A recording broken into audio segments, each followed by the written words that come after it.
ꯀꯥꯡ ꯊꯤꯜꯂꯒ ꯇꯧꯒꯦ ꯍꯥꯏꯕ ꯈꯔ ꯂꯩꯔꯤꯕ ꯈꯔꯗꯨꯅꯦꯕ ꯑꯩꯈꯣꯏꯅ ꯁꯥꯎꯔꯤꯁꯤꯁꯨ ꯃꯣꯏꯅ ꯇꯧꯅꯤꯡ ꯀꯨꯁꯤ ꯇꯧꯕꯗ ꯀꯅꯥ ꯋꯥꯒꯦ ꯉꯁꯤ ꯁꯤꯗꯒꯤ ꯏꯝꯐꯥꯜꯗꯒꯤ ꯆꯦꯟꯈꯤꯕ ꯃꯌꯥꯝ ꯑꯃ ꯋꯥꯔꯤꯗꯨꯅꯤ ꯂꯣꯏꯅꯃꯛ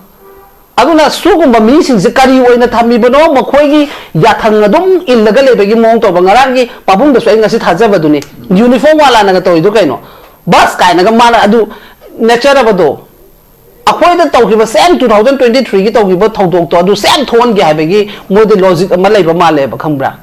ꯑꯗꯨ ꯃꯁꯤ ꯌꯥꯝ ꯐꯠꯇꯦ ꯃꯁꯤ ꯌꯥꯝ ꯊꯨꯅ ꯏꯃꯤꯗꯤꯌꯦꯠꯂꯤ ꯃꯁꯤ ꯀꯩꯒꯨꯝꯕ ꯑꯃ ꯇꯧꯔꯒ ꯁꯦꯟꯇꯔꯗꯁꯨ ꯋꯥꯔꯤ ꯁꯥꯟꯅꯕꯤꯔꯒ ꯑꯃ ꯇꯧꯔꯒ ꯂꯣꯏꯁꯤꯟꯕꯤꯕ ꯐꯩ ꯑꯩꯅ ꯍꯥꯏꯁꯤꯅꯤ ꯗꯤꯃꯥꯟ ꯑꯁꯤꯗꯤ ꯂꯣꯏꯅꯃꯛ ꯇꯥꯟꯅꯩ ꯉꯥꯛꯇꯅꯤ ꯑꯩꯈꯣꯏꯁꯨ ꯑꯗꯨꯗꯤ ꯐꯔꯦꯅ ꯃꯦꯊꯥꯠꯀꯤ 2020ꯗ ꯑꯩꯈꯣꯏ ꯐꯔꯦ ꯑꯩꯈꯣꯏ STB ꯑꯩꯈꯣꯏ ꯃꯌꯥꯝ ꯆꯣꯡꯉꯛꯑꯗꯤ ꯅꯠꯇ꯭ꯔꯣ ꯑꯩꯅ ꯍꯥꯏꯁꯦ ꯑꯐꯕ ꯇꯧꯕ ꯃꯤꯗꯅ ꯁꯨꯝ ꯇꯧꯒꯦꯕ ꯑꯗꯨꯒ ꯃꯣꯏꯒꯤ ꯂꯝꯍꯦꯟ ꯇꯨꯍꯦꯟꯕ ꯃꯣꯏꯅ ꯍꯥꯏꯕꯗꯅ ꯁꯨꯝ ꯆꯠꯀꯦꯗꯤ ꯑꯗꯨꯗꯤ ꯑꯩꯈꯣꯏꯁꯨ ꯁꯦꯟꯇꯔꯗ ꯅꯣꯏꯅ ꯁꯨꯝ ꯑꯁꯨꯒꯤ ꯁꯞꯄꯣꯔꯠ ꯇꯧ ꯂꯩꯔꯒꯗꯤ ꯑꯩꯈꯣꯏ ꯃꯌꯥꯝꯒꯤꯁꯨ ꯑꯣꯖꯥꯒꯤꯁꯨ ꯍꯥꯏꯔꯛꯑꯅꯤ ꯑꯩꯈꯣꯏꯁꯨ ꯍꯥꯏꯔꯛꯑꯅꯤ ꯑꯗꯨ ꯀꯩꯗꯧ ꯇꯥꯔꯤꯒꯦꯕ ꯑꯗꯨꯗ ꯆꯠꯄ ꯌꯥꯕ꯭ꯔꯥꯕ ꯑꯩꯈꯣꯏꯅ ꯂꯤꯗꯔ ꯑꯃ ꯑꯣꯏꯔꯒ ꯁ꯭ꯇꯦꯠ ꯑꯃ ꯄꯥꯏꯔꯒ ꯑꯗꯨꯝꯕ ꯃꯌꯥꯝꯗ ꯚꯥꯏꯁ ꯂꯩꯅ ꯑꯩ ꯊꯕꯛ ꯇꯧꯍꯟꯅꯤꯡꯗꯦ ꯍꯧꯖꯤꯛꯀꯤ ꯍꯥꯏꯔꯤꯕ ꯄꯣꯠꯁꯦ ꯇꯁꯦꯡꯅ ꯂꯥꯛꯄ ꯀꯩꯁꯨ ꯀꯥꯏꯗꯦ ꯑꯩꯈꯣꯏ ꯑꯗꯨꯝ ꯂꯥꯎꯔ ꯂꯩ ꯃꯣꯏꯒꯤ ꯁꯔꯀꯥꯔꯅꯒ ꯂꯥꯎꯏꯗꯨꯗꯤ ꯉꯔꯥꯡ ꯅꯍꯥꯟꯗ ꯉꯥꯏꯔꯤꯕ ꯄꯥꯕꯨꯡ ꯑꯩꯈꯣꯏ ꯃꯤꯆꯝ ꯄ꯭ꯔꯖꯥꯅ ꯊꯃꯣꯏꯗ ꯄꯦꯟꯗꯕ ꯁꯣꯔꯣꯛꯇ ꯊꯣꯛꯇꯅ ꯂꯥꯎꯗꯅ ꯈꯣꯡꯗꯅ ꯏꯆꯥ ꯏꯁꯨ ꯃꯌꯥꯝ ꯁꯤꯈꯤꯕꯒꯤ ꯄꯦꯟꯗꯕ ꯂꯩꯔꯒꯁꯨ ꯑꯩꯈꯣꯏꯅꯅꯦꯕ ꯍꯥꯟꯅ ꯍꯥꯏꯗꯣ ꯑꯩꯈꯣꯏꯗꯤ ꯆꯪꯉꯛꯄꯗ ꯀꯩꯝ ꯍꯥꯏꯗꯦ ꯍꯥꯏꯕꯁꯦ ꯄ꯭ꯔꯖꯥ ꯑꯩꯈꯣꯏ ꯁꯤꯌꯣꯁꯨ ꯑꯩꯈꯣꯏ ꯂꯩꯔꯤꯕ ꯃꯌꯥꯝꯅ ꯐꯨꯔꯨꯞꯁꯤꯡꯅ ꯍꯥꯏꯕꯅꯦꯕ ꯁꯔꯀꯥꯔꯒꯤꯗꯨꯗꯤ ꯉꯔꯥꯡꯗ ꯄꯣꯁ ꯇꯧꯔꯒ ꯂꯥꯎꯕꯩ ꯋꯥꯅꯦꯕ ꯑꯗꯨꯅ ꯁꯨꯒꯨꯝꯕ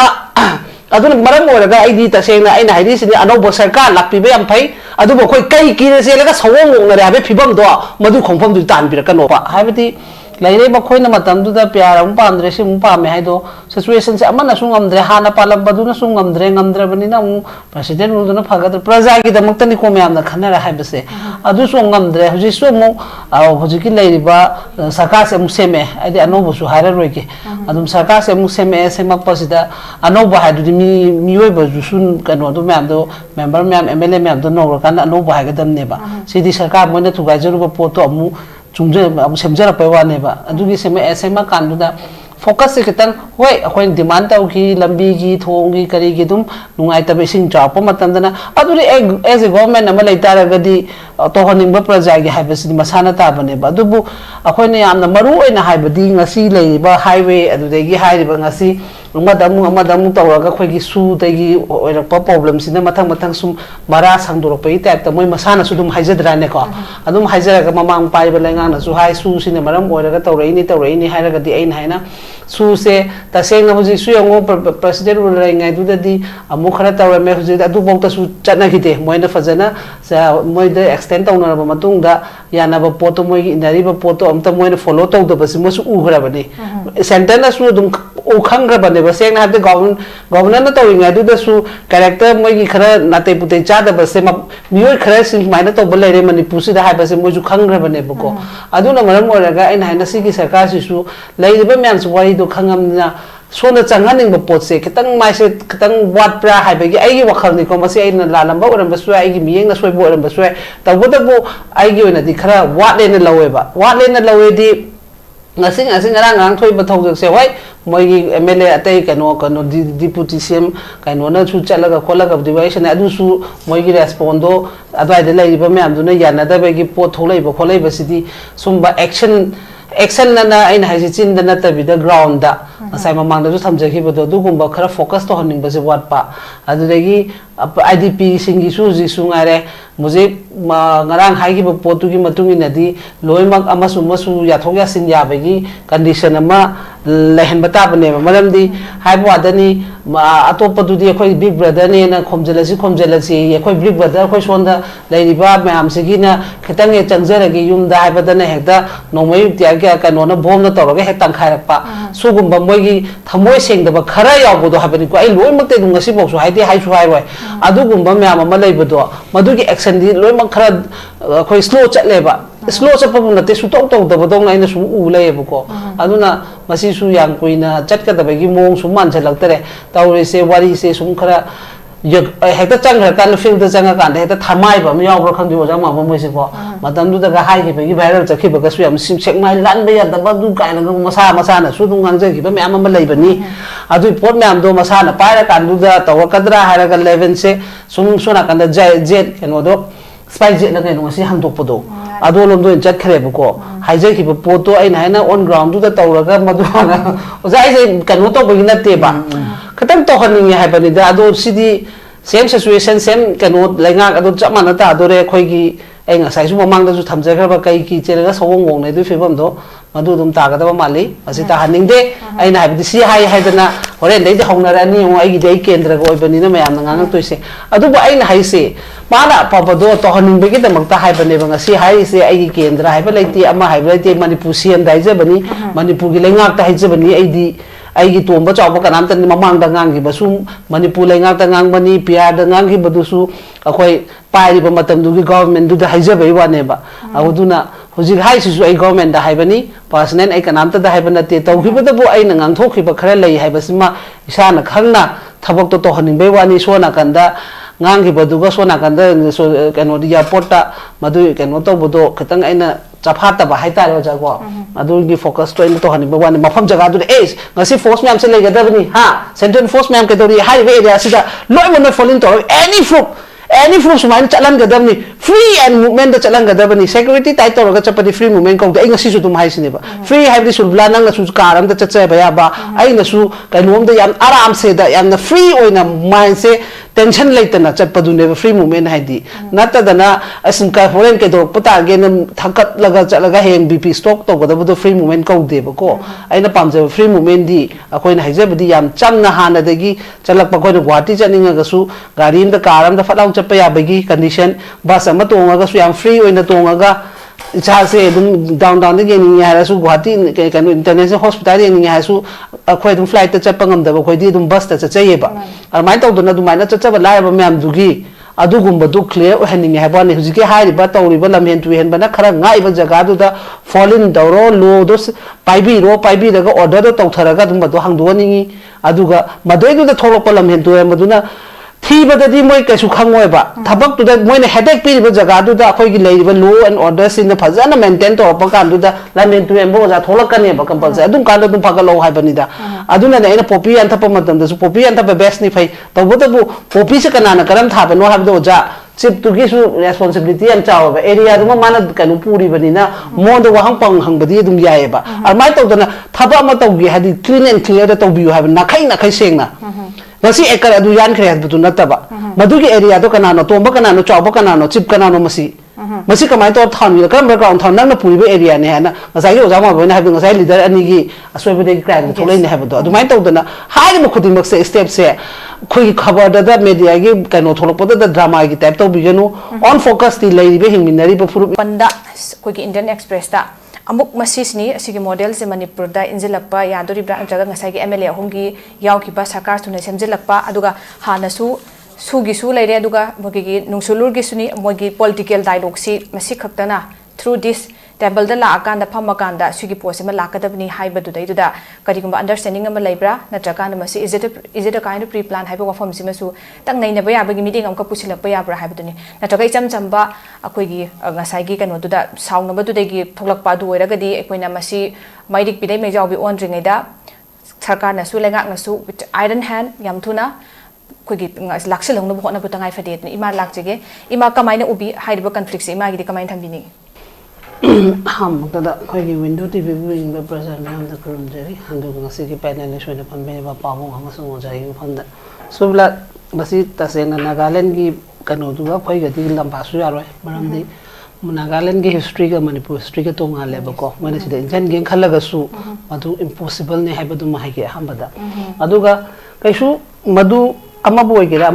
ina haina masigi pose tohon ge na tohon ba maramdi seng hada sarkar sembada mag sarkar semba yaning de haiba moigi me ama relay chatana ma tawduna me ama tawkre adugi matang da su sida discussion tawdana khanare ko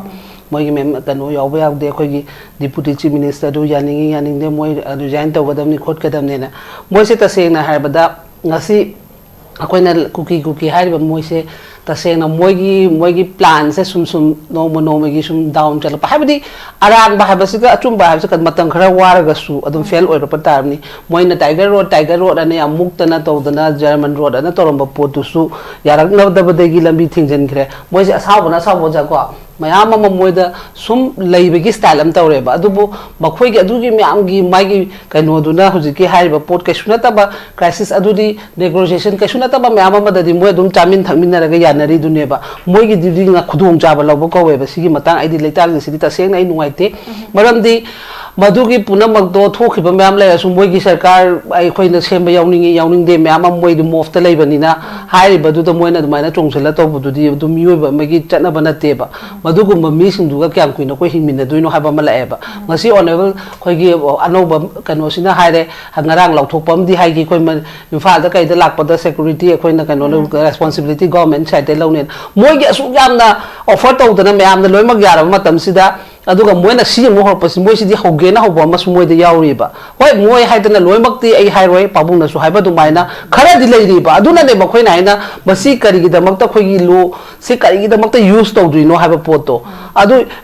sarkar semba sibo akhoi meitei gi khata kuki gi khata sembi gi sakaro manipur sarkar natra ba semise natro manipur sarkar semba da yajaba moi center de gi party de gi tawraga hapchabani kaisu na Tangkhul singduna akhoi adu hapinu haibagi voice thokiba leiba nate kaidobagi mono onjan chadoino sinida khara dune bai na yam sauningi di khara leiba boy khujo khara se ngasi bokta center masung state na kari guma moi mathak action lobang am du kai gino ba ngasi president ro lei ba mathak chahi ma leiba matam da moi gi arms do kari gi tamak ta phagat ta ge ba ngasi adu yam na acho weapon ngasi di kaino ga su yawe ha ba gum tawe ngasi gi body da di yam da standard leiba moi arms me am do kari tamak ta phadi no sinida adu tadi masi puna makse tawon ge khanbegi moigi tase na khoina haba do ngasi center gi tawrei ba fireb lorei ba se chum de state akhoina masida ya lai ba se khoi sine ba khoi soi ba se khoi leader gi soi ba myam ma lai ba chap chaba thengna ba gi pose sulai leite ba ko center ma buk seng de ba hu su dum seng de hai ge ba hai moi song mami sa su sarkar phana se ma ga su center ma buk seng da ba ni na adum si thon ne ba malan bei wa ne ba sidi ai de dum hai du ni na hanwe discussion ni roi ba da ngasi yo tawrei ba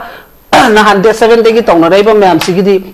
hoi mo intention piba pidi habadi nate mo cabinet phami du lo ngarang mo gi MLA hom phami na bok ta ngasi mo lo da na ngasi ayo dum tawthare ai na haise yum mai phuna ba khatang gi damakta yum mai tha gadra ba na train haise adu kari no sinida mo gi agenda du bo khoi na du chamme na dum dai thokidra ba khoi sibo maduda kari gi damakta khoi na action lobang am dino ba any nei na haise du kum balam hen tu hen badudi akhoi na haibadi punishment pi yu bwara di kana wai praja na tro maduda wari praja do hoseng na bo dani amagi ogira amagi ro yum mai tha ba do wari do maduda le jari ba kaisu khangja dar ba no mi suro no ma cha ba praja do wa do ne ba yes ngasi moi ne wari se adu moi sananing ba moi politician gi ogira amagi ogira masi yamna khoi di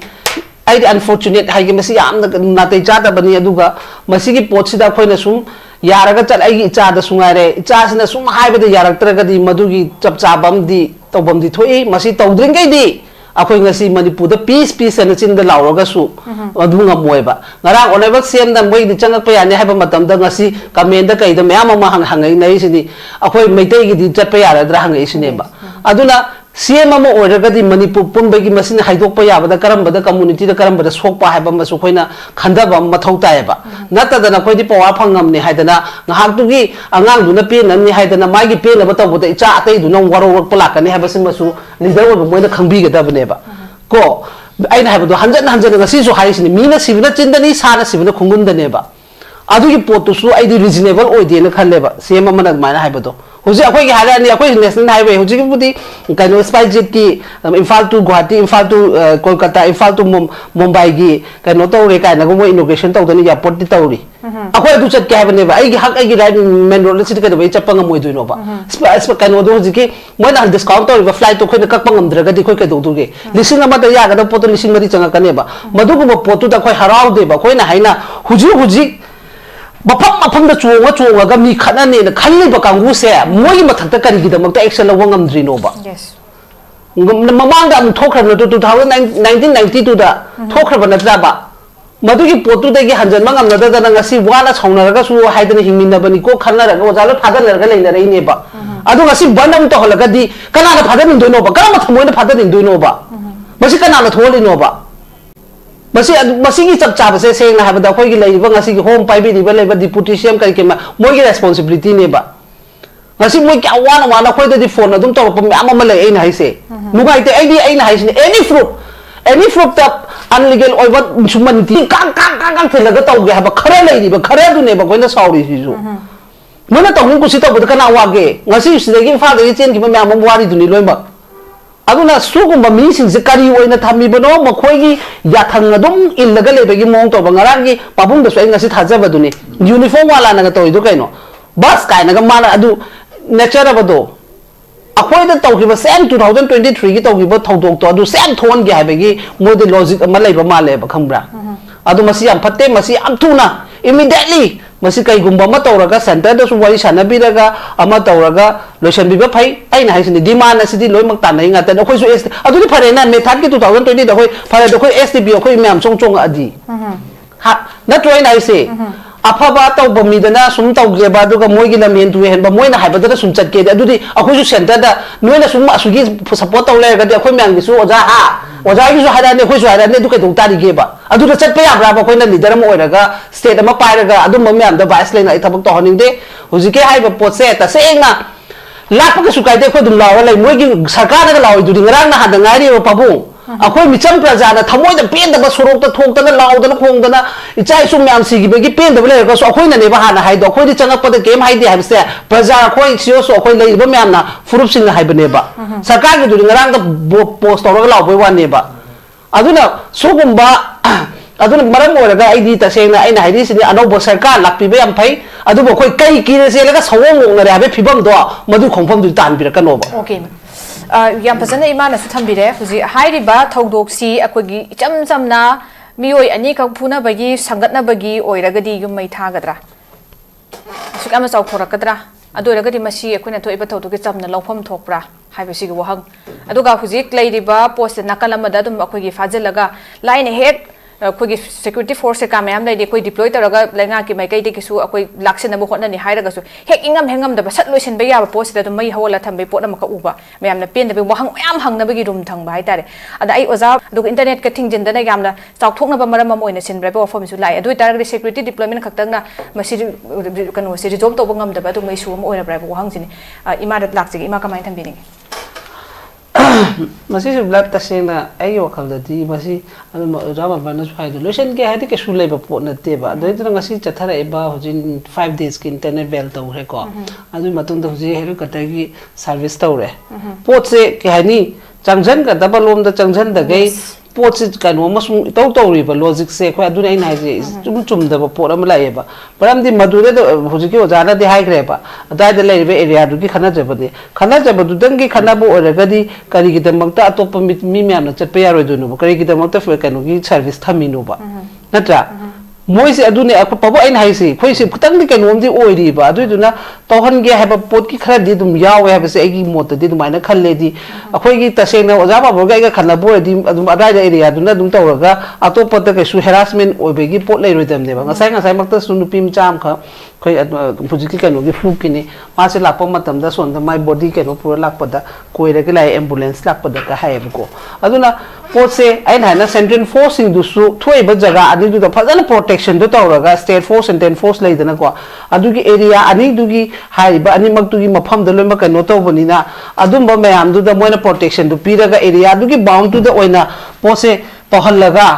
habadi moina security type tawdana ama lamembo amagi then bo ro amagi hen bo thorok tan oja adumba di tawdri ba pose these na yangam popidagi security na changan da begi pot adugumba kharam sum yauri ba ko adu du na khatang akoina yamna manung oi bagi pot ama su khatang changjan da ba ya da bagi adune ba tawri se aduna aina haini di id ta sena any fruit aina haisine ba ko smaina sum tawbo lai ba ya ban nate mo aduni tan ga de st demand ta lena khoi su mi hat ki tup ke hara tan gadra adun bol mete council na adun mitem de na dum tali si di st natro masi bau ta any fruit ama da khoi akai ba pira tam de ba nagangi sumoi dum tali adu kana amta da kano taw na de ba ko armain taw da na aina haina leiminari ba manipur hai ba lam si da di khoi sumaina leibani na moina haining ba poto state or hoji se he state sarkar su pale centre ओइरो मोय demand letter था demand है मोय की कनो letter है तौरगा खोलगा पीगेरा कई तौगे मोय मैम ऑर्गेनाइजेशन लेरिबा खोलिबा मैम दुगी प्रजा की वॉइस अदुगुंबा ओइना साइलेंट की ओइबा पोत तौरदि फबा नतदना सुंबा युम मै था बसी ए तसेंग नुवाइते युम मै था मोय ईश्वरदि नुसी हाय को कोइसु लाइंदो सनामी लै मोयसु जीसस निंगिनी मोय जीसस ने यारंगद्रा ब तौरि मैम दो मदुगुंबा आई वाइल ओइबा थबक तु तहनिंदबे वारिनिदा एनी ने इन हाइदे अखोय चम चमना मदुइदुदा हाइबोदनी खनयेबो खंगमदबे इमुंग यावंगनेबो जा अदुगुंबा प्रजादुगी खल्लगा आई नुवाइजदे हाइबै वानेबा इन हाइजरिदि मी तुमदना खोतना लेजबदा अचानक तो जा माइ तौरगदि मोयगी लाइफ तु योंगदा मा मोय ngasi कपिबा मैम अमा अखोयना ngasi उबदा तौरिदुनेबा हाइबदि खंजदबा मैम अमददि सोए हाइबनिदा मोयगी मनुंग अदुगुंबा अदुदे आइदुने इन हाइसे ngasi अखोयना अनौबा सरकार मोय मतन खर पीसेदि हाइबा सुब्लादु खतंगी सोए केनोमता हाइजरमगेबा अनौबा सरकार हाइरगसु मखोयसे अतोप जाति अतोप स्टेटगी लागा पालदुइ नतेबा ngasi सिदैसदा हिंगमिनरिबा लेमिनरिबा चामिनरिबा मेठाटेगी थोखिबा थौदो करिनो खंग्रबा गातनेबा मसैसिदा अखोयना मोयदा मतम पीबाना होय पीबा याबदि पीरे अदुइसु आइना हाइना सिचुएशन से हिस्ट्री कइनो खंगदबदि नते हाइबना मणिपुरदा हुजु ओइरेबा एग्जैक्ट अदु खंगदब मिदे अमत नतेबो जामा बोय अदुना मरम ओइरगा आइना हाइना पाइगदब पोता हाइना पाइबियो हाइबना अखोयना हामबदि नोइसि डिस्कशन मक्ता दोरंगनी मिलिटरी आर्म मोयगी कन वेपन मैम से हाना क्रैक डाउन तो हनबा मो थौताय हे रिलीफ कैम चंगागसु प्रॉब्लम लाकनी अदुगा मथंग नेशनल हाईवे ए अदुम अदुमाइना हाइजै दुनेबा अदुगुंबा पाहनिबा होय माना मयाई लंबी सेमगत पयाम फै मैम की वॉइस ओइ लेबनी सेमना तौना ओइबा मेथडगी ममांगदगी थोखिबा मैम अमा लेरगसु इनौ नौ तौरपसिदि मोय मैम से लोय तिलगा लेबा गातनेबा मतंदुदा मिनिस्टर ओइरगसु लोय लेबा गातनेबा हेक्ता नो होंना बोर्ड अमा कारगा अनौबा ओजामा बोयना थोलकपनि हाइरगदि गवर्नमेंट की मनुंगी थ्योरी खंगदे हाइबा याबा सिदि ए टू जेड नो चलगा लेरगा ngasi बौता अखोय मतम बियु ना सुम तौ लेगदरा हाइबनिदा अदुसु कोई खर खनसेबा अखोयना अनौबा सरकार ने अनौबा सरकार मीडिया अनौबा नतेबा मीदुदी मतंदुदा क्रिटिकल ओइबा मतंदुगी मै चाकपदा मिनिस्टर फम गोविंदास मिंग पंजरे को अद होम पाइरेबा कोनिबा लो मिनिस्टर ओइबा गातनेबा ngasi mak tawaiba मैम जो अखोयगी ऑनरेबल सेम अब्बासु मतंदुदा मोहन मिनिस्टर ओइने हाइबदी सरकार सेमबदे यावम टिमने हाइबनिदा ngasi तौरिसे मैम चाकगे मतंदु मासु मिनिस्टर फम पाइरो जा नत्र आइन हाइसे लोन तो खंगना ngasi मोयगी मतम पी लेबदा ngasi कै थोय अदु सोकपुदे आइन आइना एक्जेक्टली सेंटर दा ngang pot se khara thamning ya habani da ina habadi hoji pabung na harami duneba agoi ke se kanogi security advisor se kanana no hoji tum kuldi man method ki 2023 gi mai chak pading asi bokta dum mana para dum lak padung asi sudum se adum taw lai ri ba अदु को आइन हाना चंगजन बे याबा state Manipur दे मै हौरिबा पोसिगी हे कनोमा तौरगदी हे त बंगलाउना खोगी medic पिते बि मैजाउगी हौबगी step अमा the लैना बनिना सीने बा हाना मे खुना डायरेक्टली खोना फोकस तौगदबदी अदु गुम से खतंग आइन उदबा अदुना आइन सुम पेन दबे हाबने आइदी एनी आइ ngasi सुदुम हाइजरी सिनी कनामत द आइ लैरिबा एमएलए म्याम सिदा आइ दुश्मनी अमता लेजदे तौबदा आइदी प्रजा एनी फ्रूट की प्रजा सोरप मतमददी आई लैथोप ngamde aduna maram oiraga haibani matam mana kyam kuina loghi noi no sinida ngasi moi gi tare awat pasu hapjan bagi posu leitri center de gi khara kai gum ma ngai ni haiba kai nom su dum taw lei adu tari kari kana duri no sinida adu tari akoina haijere praja myam na dissolve tawraga no basem adu so mu tawning de moi tawri zemo party su kaningi moi gi pham su kaningi praja ra noi thokpa taw haiba du di madu tawbi ga no ba ina haibdi ngasi loimak ngasi pafulo no pare ba मैम से हाई बा मैम से 2022 द vote कारगा continue तौबदगी method की लान थोखर मतुं लेराबा मतुं दा अमु नौन सेमक पै वाने बा हेक अनो बा मी अमा हेरो अमा लाक पनते बा अदुना मरम ओइरगा मसिगुम बसिदी हिस्ट्री खंगदे हाबेगी सुया रोय थियोरी खंगदे हाबे सुया रोय मसिदा चांस लो लेबिगनो सिने नाइना यामदा खोइसि वारे प्रजा खुदिमक वारे अदुना प्रजा वाबसे खतंग ओबियु ngasi mai kuntra yum kuntra chaiba kun chaiba मैम दुगी मोय मैम दुगी करी मरानो बा आइना हंगजरी क्वेश्चन से अखोय हाना दगी सु आईडीपी मैम की करी मरानो आई हंगि दुने बा मोने रि कनोगी नि हारे पॉपी प्लांटेशन अदुदु फॉरेस्ट किना मोय मरान करी नो ngasi हंगना लेरगा अनोप मियम हपचन बिदिस कई गिनो बा ngasi मोयना का कप खोप तो नुंगाइते बो खोदि खोदे का दुम बिजा की कई सुम हारक पसु नुंगाइ जते आबन द खोदि तिनरु मंगातनिना मियोय मंगातने अदु खलगा ने बैना हैना अदुना सी अनोब सरकार अनौ सबका ना अखोयना मतम याम पीबे मथौ तादे मरमदि मसि नौ न फ्रेश इलेक्शन तौरगा अनोब मी सुरबलान नंग कारक पनते बा मैम चाक के कंटिन्यू को लोमक से मीस दी चेंज तो बम त नते अदुना सिगी हिस्ट्री से गौ सरकार की करीनो लोमक प्रजा की ऑन ग्राउंड ऑन सिचुएशन लोय खंगा बंगातनी पाइखꯠपदा दग दग यारबा ngaktaneba adu paidana leiraga sum tawbudi tawbiganu aina haijakiba akoigi matam khara akoigi fannung kaihawdabagi damakta semalaga amu kaino tawgadabagi mawongdura haiba poto madu ta hanbiganu aina hadi tasena iramdam nungsibiu iraiba nungsibiu iramdam manipurda leiba praja khudimmakse nungsibiu haiba pose handak pairiba sarkar sida hai aidi anoba haira roige sarkar sida haira ke aduna subla basi yamda ko अखोई प्रजा सुंगारे लोइम ज्ञान ताबा मथौ ताई खोइना सुम ngange haidana su masin pisa mu hora male aidi haidun ai nangai numini ni noi phamba ai kem ngangjaramde tawboda bo aidi praja da sola adi eni leiba praja khudimakta sola ga di aidi dum voice torkani maram di masi ai nungai jade ai samak ni khallaga ai ona nungai jade bagi haijabani masi lana su lobi ganu adu thabok oina pangthok piyo haibane ba akhoi gi contractor ko khalaga kaino tong leibu du ai gi mowat di joker tai maram di tender haiba post se thada matam hayeng work order da schedule do dum yawjar to leirabani madoi du da magi poto phajena tawi na ta tawde hadra du da builder reject chala loire madoi ko khalaga khoi nang kaino to godra phajat tawdra ga di kaina madu yamna reasonable oidaba haitare ko ai di handak ki leader sing se ta se na gi thamoina 2022 dei na ngasi bok tawraiba post da ai di reasonable amata ai mota di oijade adubu oidraga su pairabani na ai na haijari na khoi nungsibiraga mayam se wariba mayam se amtang kanbiu mai chaiba yum hetam tawbaga yum mai thaba na khara wakhal adum ba apik pa wakhal khaliba mi do kanano kari no thidok piraga madu gum madu tawbiyo ba asi no mai du su ai khangde na kano ato anoba no mai ne hai du na kapsale ai ka hai adu nuwa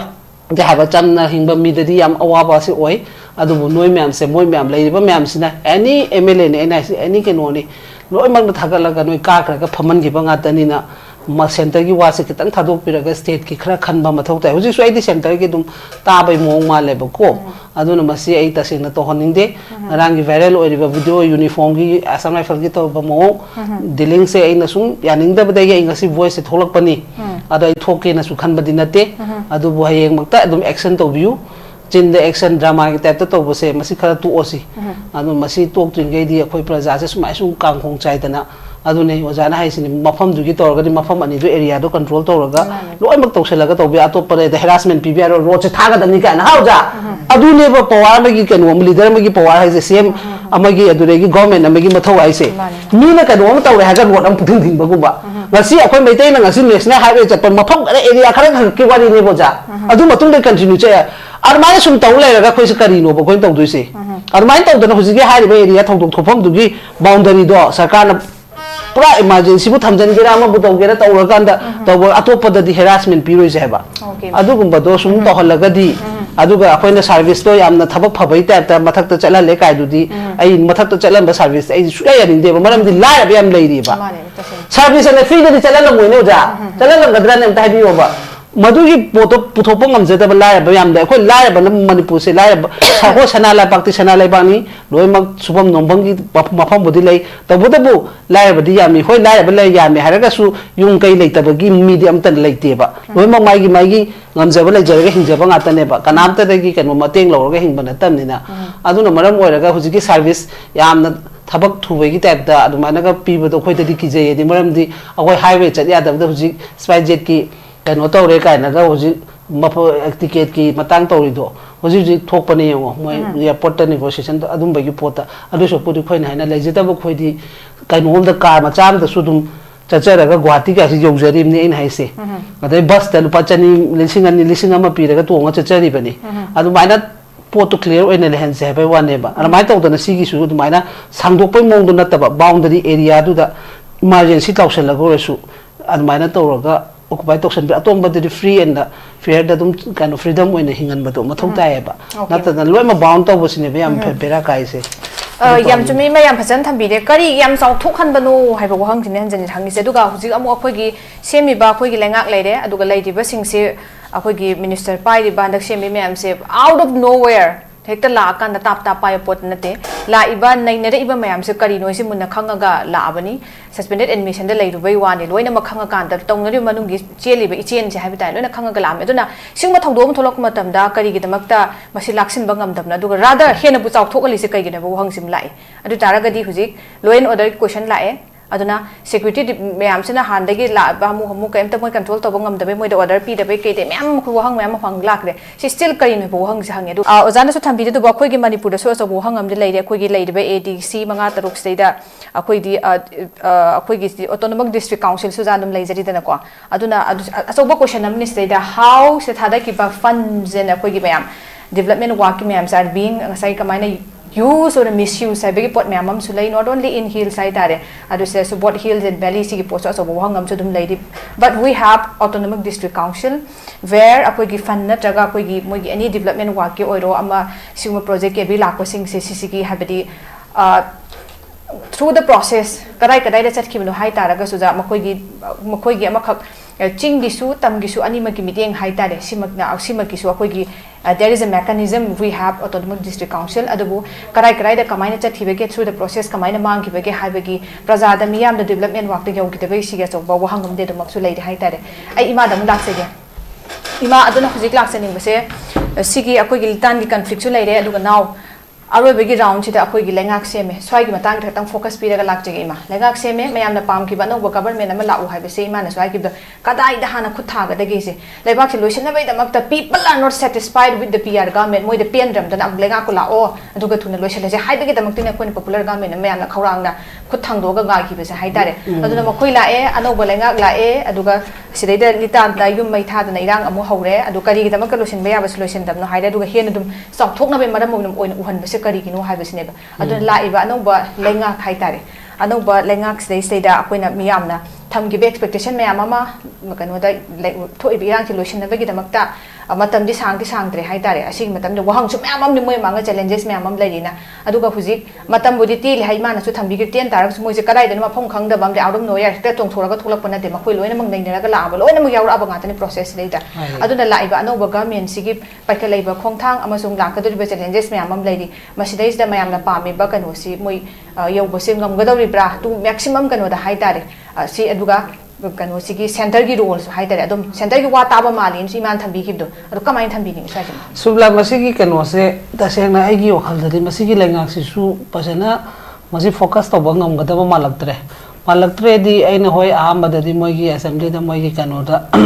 floor of the house ta ga to na da na to bu da ko kitang kanu to go tran khamne adu masu kitang khoi mai won je kitang thaidok pa haibati laire ba khoina matam du da pyar am pandre sim pa me haido situation se amana sungam dre hana palam badu na sungam dre bani na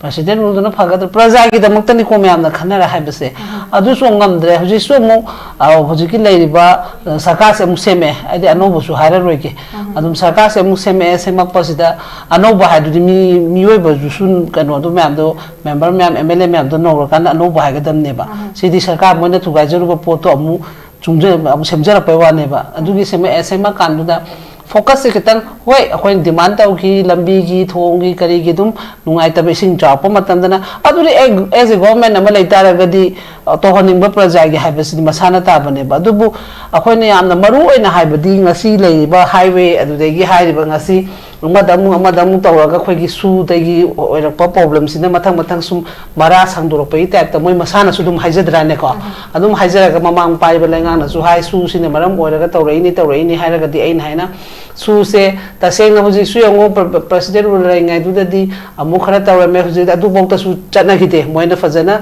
sa moi de extend tawna ba matung da yana ba poto moi gi indari ba poto amta moi na follow taw da ba si mo su u gra ba ni center na su dum u khang gra ba ne ba seng na de governor na tawi ngai du da su character moi gi khara na te pute cha da ba se ma mioi khara sin mai na to ba le re manipur si da hai ba se mo ju khang gra ba ne ba ko adu na maram oraga ai na na si gi sarkar si su lai ba myam su wai do khangam na so na changaning ba pot se kitang mai se kitang wat pra hai ba gi ai gi wakhal ni ko ma se ai na la lamba oram ba su ai gi miyeng na soi bo oram ba su ta bo da bo ai gi na di khara wat le na lawe ba wat le na lawe di ngasing ngarang thoi ba thau se wai moi gi MLA atai kano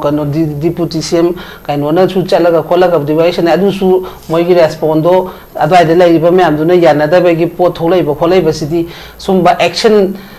na aina haji chin da na ta bi da ground da ngasai mamang da thamje khibodo dugumba khara focus to haning base watpa adudagi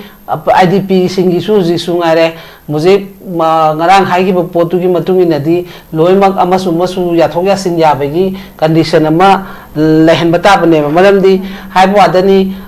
atop dudi khoi big brother ne na khomjelasi khoi big brother khoi sonda leiriba mayam sigina khitang e changjara gi yumda hai badana hekda nomai tiya ga kanona bom na toroga he tangkhairakpa sugumba moigi thamoi sengdaba khara yawbodo habani ko ai loimak te ngasi boksu haidi hai su hai roi adugumba mayam ama leibodo madugi action di loimak khara khoi slow chatleba slow chapabu nate su tok tok dabadong aina su u leibuko aduna masi su yang kuina chatkadabagi mong su man chalaktere tawre se wari se sum khara hekta changra kan field da changa kan hekta thamai ba yaw bro khang di oja ma mo se ko matam du da ga hai ki bagi viral chakhi ba ka su yam sim chek mai lan ba ya da ba du kai na masa na su du ngang je ki ba me am ma lei ba ni adu pot me am do masa na pa ra kan du da taw kadra ha ra kan 11 se sum suna kan da jet ken do spy jet na ken si hang tok podo ado lom do chat khare bu ko hai je ki ba poto ai na on ground du da taw ra ga ma du na oja ai je kan no to ba na te ba